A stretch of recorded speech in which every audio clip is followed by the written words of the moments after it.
watching the games, ha? Kung Laking bagay. grade school ako, dito kami nag-field trip, masaya ang buhay. Oo naman. Diba? Nasa ka ba na yung Pilipino? Yung sa Amono kami. Usual. Montemayor win again. The fourth quarter. Augiran getting swarmed underneath. Ano yung, ang tawag dito, barako basketball. Pag naglalaro ka ng mga intertown, pinabarako na lang sa ilalim.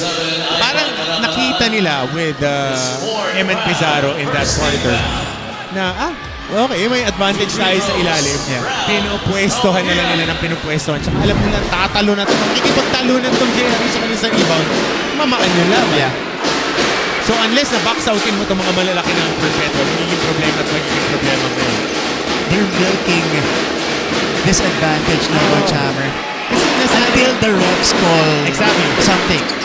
Kasi nasanay tayo, JRU would initiate contact sa box outs eh. Ito nga, si Vince Sarmiento, Joshua Giab, Marge De Leon last season. Na pagka merong may big guys, talagang kukontakan nila eh. First double-digit lead of the game. And of course, the biggest for the Altas, Panapanaan, sits down with 4 fouls. Vince Sarmiento, who has seen limited action today. Ito nasa court na para sa JRU. Giab underneath. Giab against 2. Is able to get the whistle. Hirap ang haba ng wingspan ng Perpetual, athletic. Pagka undersized big man ka, malulunod ka sa ilalim. Buti na lang na crafty itong si Josh Giab, nakakahanap ng mga anggulo to at least get a shot attempt. Malaking bagay yun. That's the leading scorer of JRU. 12 points already for Giab. Pero tama ka, ginagawa niya lang ng paraan. Yung bantay sa kanya.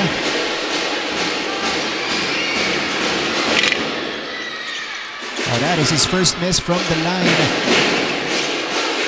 After making the first 6, miss. Pinahihirapan. Manuel. Open at the corner. Montemayor. Yes! Good extra pass of that press break. Swing. And yung gamble sa sundot sa taas, that opened up the shot on the corner. At namagana ang abante ng Perpetual sa 12 puntos. Sarmiento. They swing it to the other side. Sarmiento. Good defense by Kaugiran. Manuel is on the move. Manuel. Montemayor. No. Rebound goes to Sarmiento here and he will start the break. He pulls back. And too aggressive was Axel Manuel in that sequence. Ayun o, yung sundot. Kaya you need to play high percentage defense eh, pagka ganyan may scramble. If you try to go for that steal and nobody rotates on your backside, swing laging may malilibre. It's either that corner or the skip pass on the other side dahil nagro-rotate na yung depensa. Two things that the offense would like to see. It's a close out or an open shot coming off a scramble. All about, yun. That sequence, finding the open man. And it was a comfortable 3 for Montemayor. In the meantime, it's another move by Joshua Giab, coach. Talagang sinusubukan ni Joshua Giab, taking matters into his own hands and ilalagay niya talaga sa balikat niya itong JRU.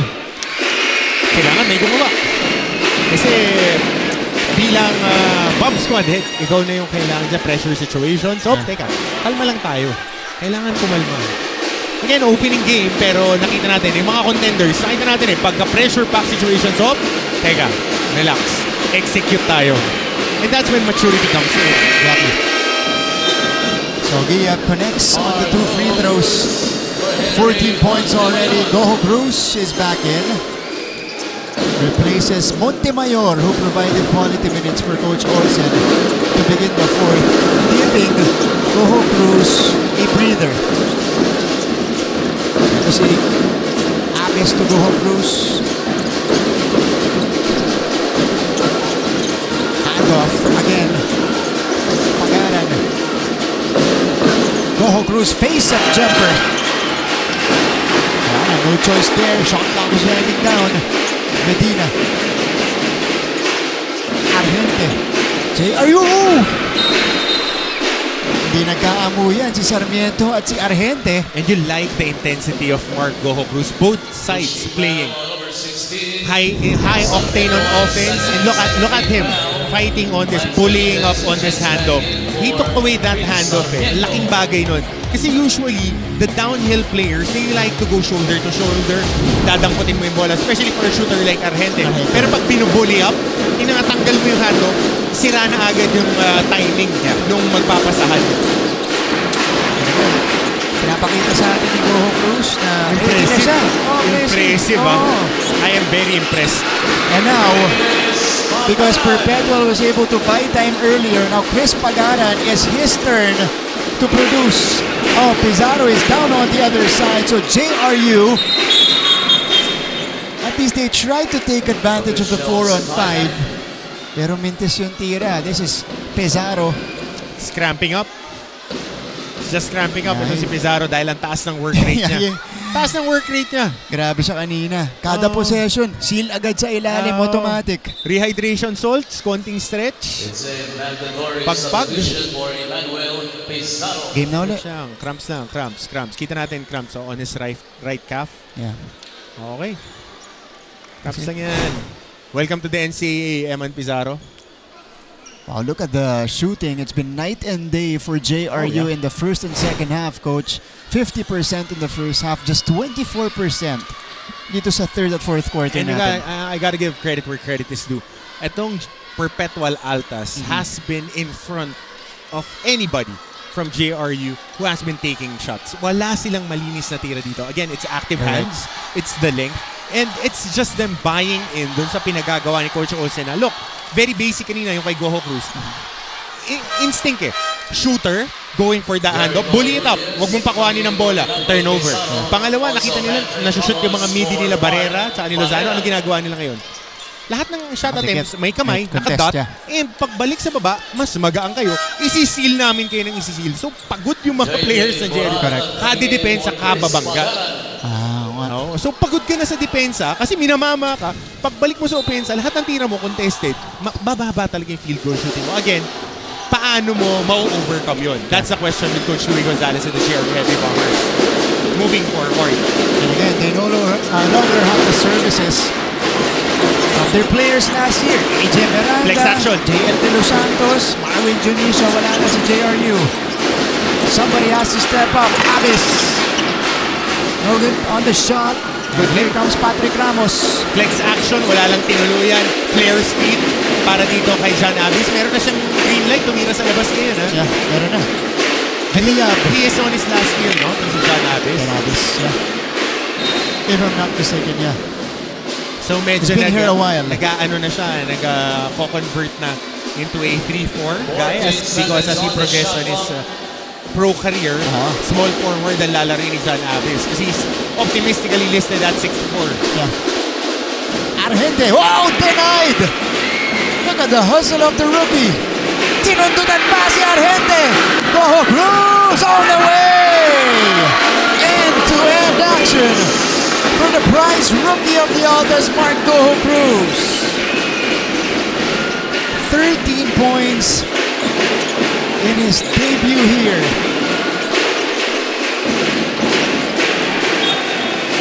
And Perpetual bench is up right now. Look at this. Wait. Dapat pinakita natin yung block muna doon. Sinundutan. Ganda ng abang ni Goho Cruz. And just took it straight to the cup. Told you, building block of this program. So again, 40 points in the first half. The JRU. Yeah. Right now, they are at 19 points in 2 quarters. Wow. So napakababa niyan. Napakababa. And the defense of Perpetual really doing a great job. A complete shutdown by the Altas here in the second half.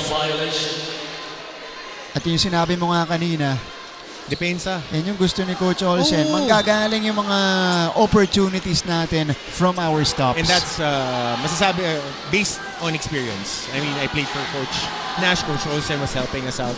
He was really preaching I mean, if you can at least limit your opponents on a certain figure.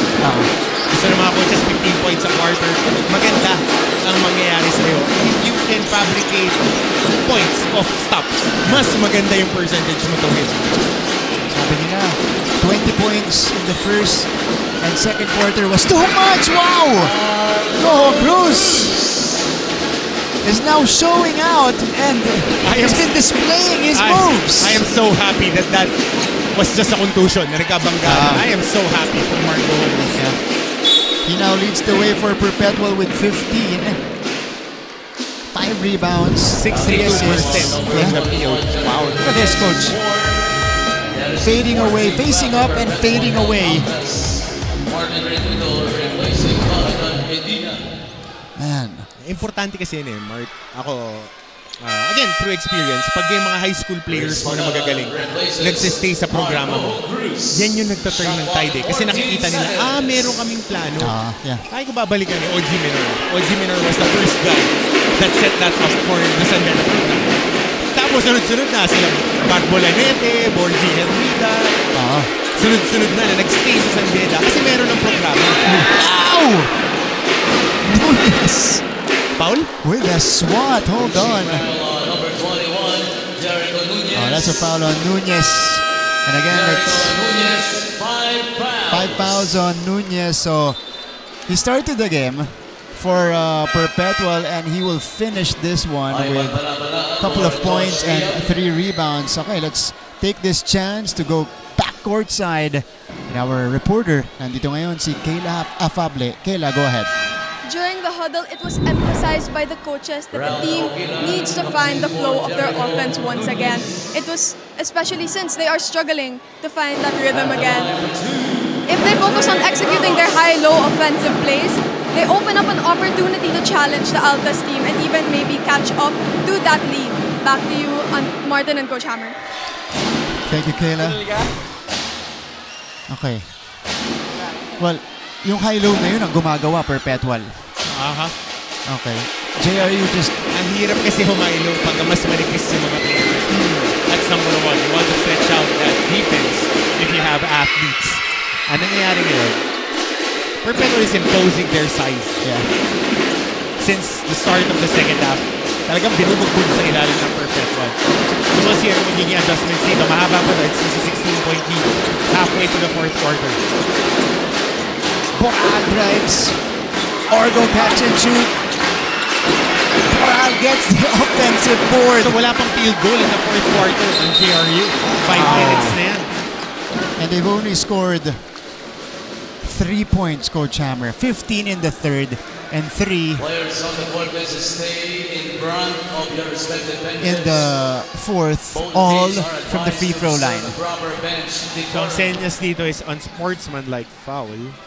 Okay. Let's see what the call will be here. So I'm looking at the rebounding numbers, Coach. Not much disparity.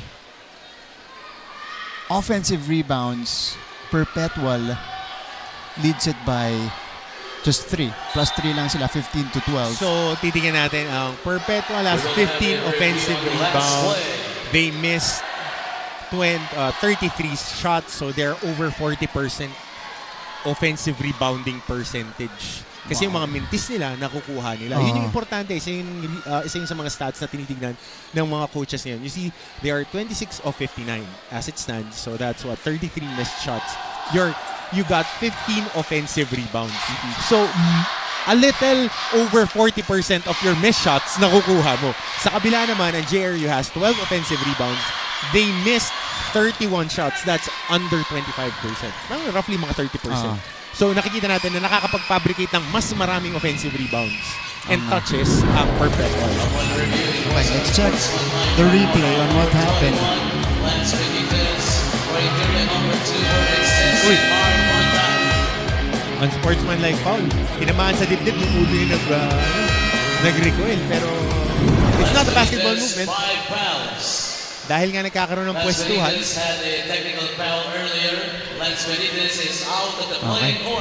So, technical and unsportsmanlike. Tapos, 5 fouls will confirm Lance Benitez's exit here in this game. Maagang shower. May 5 minuto pa. Pero learning curve for younger guys. I mean, you can't, again, emotions. You have to control your emotions. Napakahirap. Yan ang pinakamahirap gawin. Yeah.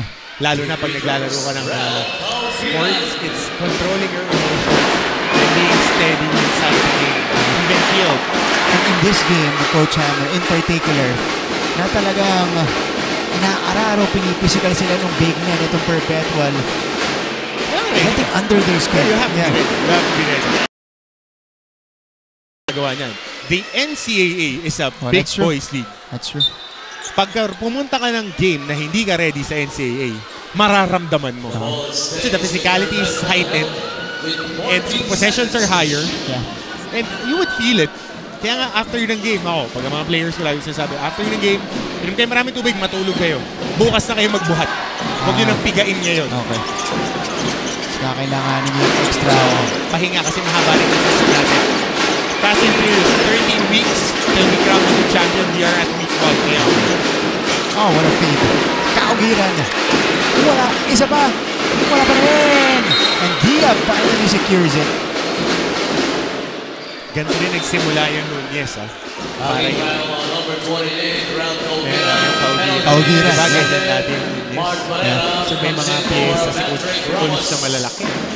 Ang lalaki nito. Kaha, tsaka tangkad. And I'm sure, Coach Hammer, he knew this already. Pero, kasi ang basa ko doon sa preseason tournaments sila, he was just experimenting, testing the players. Meron ka pa Kenji Durende sa inyo. May Kenji pa. Meron ka pa Patrick Sleep na parating sa season 1-1. Si N.A. Casinillo. Casinillo. Yeah. So meron ka mga naka-ready na reinforcements na kailangan itawid mo itong season na to na mag-integrate ng programa. Kasi si Abis lang yata ang gagraduate dito tsaka si Orgo. Sila lang yung medyo up there in playing years. Not si Billy, I think he still has 2 more years including this one. So, at least meron ka pa rin stabilizers at saka meron kang building block in Marco Cruz. That's right. Big building block. Ayun natin papasok na rin si Danag. And that was revealed today. Dito kay Coach Olsen. Play is broken up. Stolen away by the Heavy Bombers. Let's see if they can go for one last push. Pangilinan. Masikip. Yung pinagpasahan niya. 6 minutes gone here in the 4th. Heavy Bombers could not capitalize. Helsano. Handoff. Boral drives. Boral off the glass. Tibay ng Boral at saka Pagaran na magkasabay. Tapos meron ka mga big guys na buhos din maglaro. Tapos may Goho Cruz ka na wild card. So, dark horse, Kung titignan mo sa pyesa, itong Perpetual, dark horse, Kasi meron silang big and able bodies. Yeah. Look at this. The favorite ni JP Borale, driving at yung umuupo pa siya sa ere. Ang laki kasi 6'5", tapos ang haba pa. Pro prospect yan. Definitely. May tira sa labas, athletic. Josh Bugiyab living at the free throw line at this point. He has taken 11 shots already. So Diab steps into the free throw line. Is the only guy in double figures for JRU. And that's the question now for JRU. Who will be the support system para dito kay Joshua Diab? Before, he was just the support guy. He's the #1 support guy para sa mga high scorers niya. Now he's moving up the ladder again. Nasa pedestal ngayon. Kailangan niya namang susuporta sa kanya. Ano nawala dito sa JRU? Kailangan nilang punan. Andiin maglaro ng Perpetual. Yeah. Andiin. Nagulat din sila siguro. Ramdam mo ramdam mo na madiin sila na kahit magkamali, next play. Boral. JP has 17. Gustong dagdagan. Wala. He gets his own miss. Long rebound for Boral. That is his 8th board of the game. 4 offensive. Too strong. JRU hasn't made a field goal in almost a quarter. Over 9 minutes already and they continue to misfire. Giab. Pangilinan wants to end it. It rims out. Just couldn't buy a basket from the field. Itong JRU Heavy Bombers. They've been outscored 37-19 in the second half. Timeout, Coach Louie.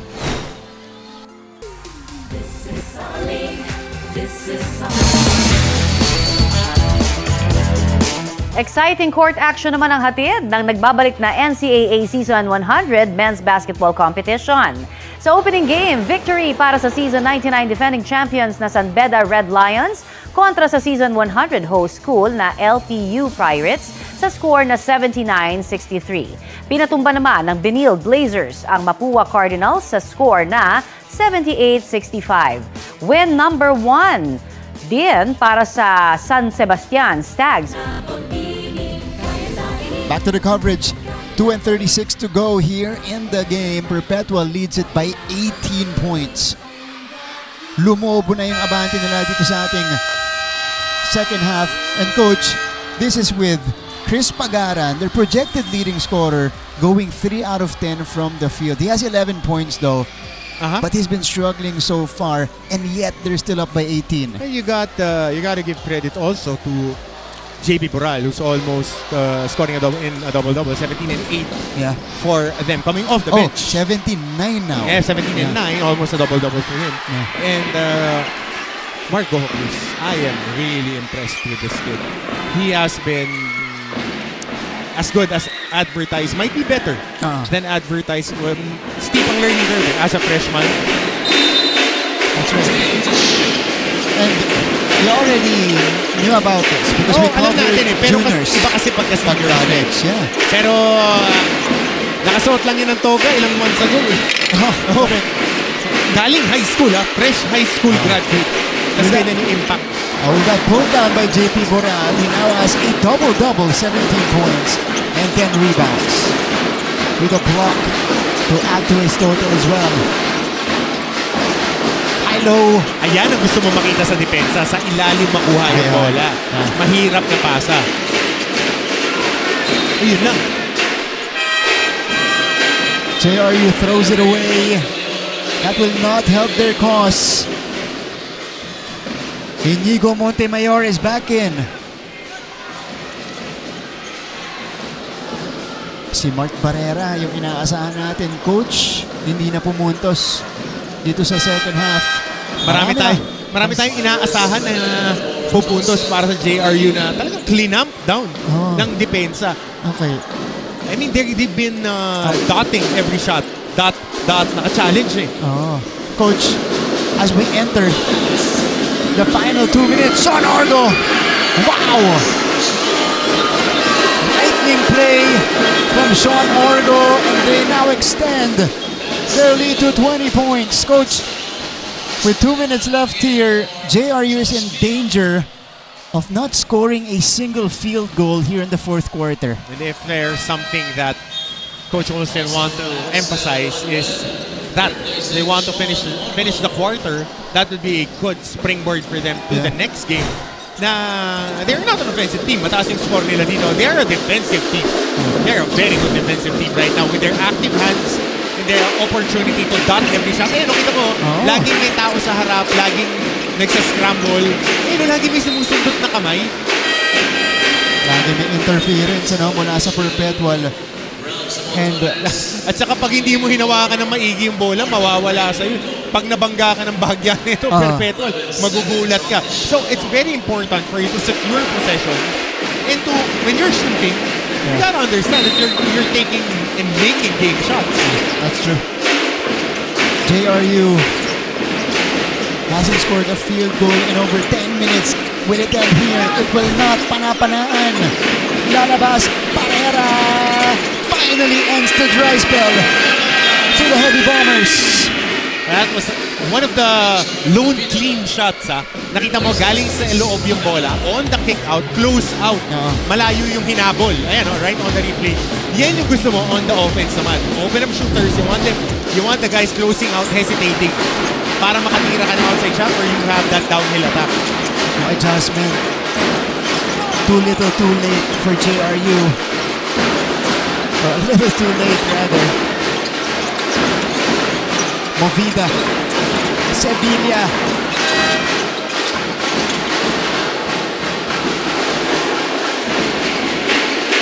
Barrera. And then, sa Montañez na to, coach. Okay.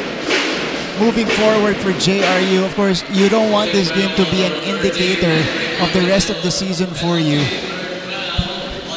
What needs to be done? Because the schedule rather will only get tougher for the Heavy Bombers. A lot of shooting drills. A lot of shooting drills para dito sa team ng JRU. And they have to slow it down. Nagmamadali, hindi pa naka-set yung gagawin nilang actions. They're fast and on a rush. Yeah. You can be quick, but not on a rush. John Wooden yan. Na, you can execute fast, but you have to understand na asan ba yung mga pwesto. Minsan wala pa sa pwesto yung players nagmamadali na gumalaw. And you have to make your shots. Paano ka kakarga dyan? Kailangan mag-shooting ang mga players. Kasi the shots will be there. Oh yeah. And they should understand na teams will be challenging all your shots. So you should be taking game shots. Puhunan mo na talaga yung shooting. Breakfast, lunch, dinner mo yan ngayon. Yeah. They took madaling i-scheme yung mga open shots. Mahirap i-shoot yung mga open shots. Eto na. Si Rubik Tanag, Coach Hammer. Ayan ang look 2. Kailangan mabigyan yan. Pagkakataon niya dito, Sevilla puts it up and in. That scores. One of the guys that I really like since last season. Pag percentage players, heady, smart, very smart si Sevilla. And kaya siguro siya co-captain eh. He is a good soldier. Susunod lang sa pinagagawa ni Coach Olsen.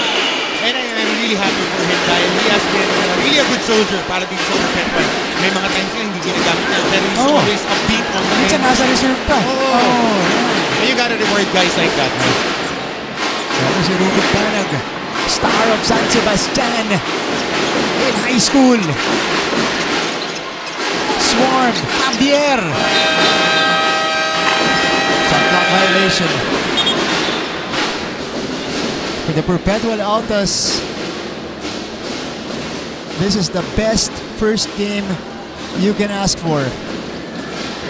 82-66 against JRU. And Coach Olsen Rasela will start his NCAA coaching career on a winning note after defeating the Heavy Bombers 82-66. What a second half for the Perpetual Altas, outscoring JRU 41-25. What a defensive showcase, especially in the fourth quarter.